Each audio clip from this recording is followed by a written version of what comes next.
தமிழ்நாட்டில் மொத்தமுள்ள 38 மாவட்டங்களில் 32 மாவட்டங்கள் தனிநபர் வருமானத்தில் தேசிய சராசரியை விஞ்சி சாதனை படைத்துள்ளன.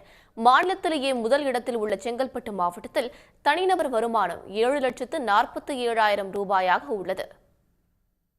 2025-26 நிதியாண்டுக்கான பொருளாதார ஆய்வறிக்கையில் தமிழ்நாட்டின் சராசரி தனிநபர் வருமானம் 3,13,000 இருப்பது தெரிய வந்துள்ளது.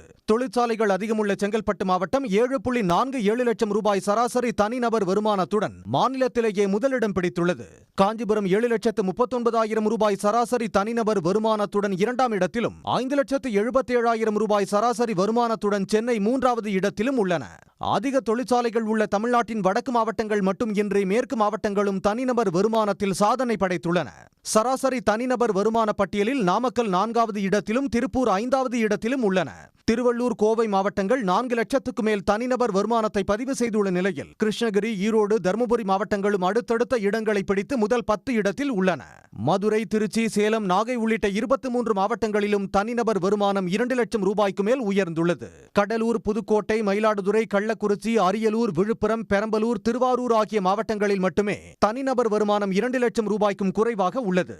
தமிழ்நாட்டின் இந்த சாதனைக்கு உற்பத்தி, சேவைகள் துறை, MSME மற்றும் நவீன உட்கட்டமைப்புடன் கூடிய சிப்காட் தொழிற்பேட்டைகள் முக்கிய பங்களிப்பை அளித்திருப்பதாக பொருளாதார மற்றும் புள்ளியியல் துறை கூறியுள்ளது.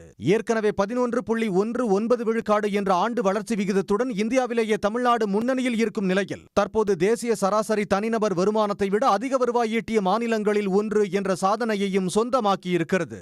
உடனுக்குடன் செய்திகளை தெரிந்து கொள்ள சன் நியூஸ் பெல் ஐகானை கிளிக் பண்ணுங்க.